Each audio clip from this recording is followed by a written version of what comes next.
মাদারীপুরে হঠাৎ বেড়েছে diarrhoea, pneumonia সহ পানিবাহিত বিভিন্ন রোগের প্রকোপ। কয়েক সপ্তাহ শুধু জেলা সদর হাসপাতালে এসব রোগে আক্রান্ত হয়ে শতাধিক রোগী ভর্তি হয়েছে। এর মধ্যে বেশিরভাগই শিশু ও বৃদ্ধ। রোগীর চাপ বেড়েছে বলে স্বীকার করে প্রয়োজনীয় ব্যবস্থা গ্রহণের কথা জানায় হাসপাতাল কর্তৃপক্ষ।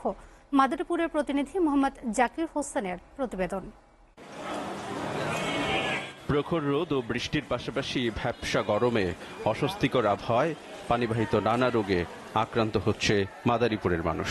জেলা সদর হাসপাতালে এখন পানিবাহিত রোগীর আধিপত্য। হঠাৎ বেড়েছে ডায়রিয়া, নিউমোনিয়া, হাঁপানি, বুকে ব্যথা সহ নানা রোগ। 10 দিন পর্যন্ত থাকবে, 10 দিন পরে ভালো হইবে। তা আমরা এই হাসপাতালে নিয়ে আইছি।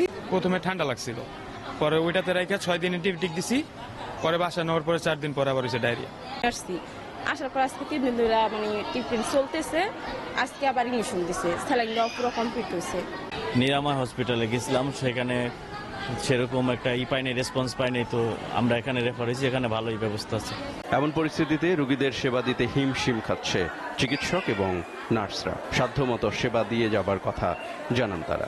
এটা হচ্ছে পরিষ্কার পরিচ্ছন্নতার কারণে এই ডায়রিয়া রোগীটা বেশি হয়।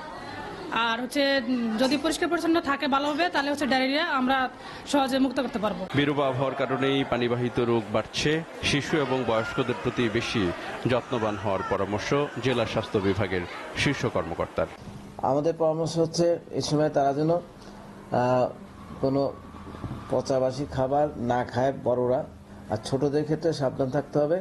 ঘেমে যেন তাদের বুকে পেটে কোথাও ঘাম জমে না যায়। এদিকে ডায়রিয়া রোগীর জন্য জেলা সদর হাসপাতালে 6টি আসন থাকলেও বর্তমানে তা বাড়িয়ে 32টি করেছে প্রশাসন। এছাড়া পানিবাহিত অন্যান্য রোগীদের সেবা দেয়া হচ্ছে 6 তলা বিশিষ্ট হাসপাতালের নতুন ভবনে।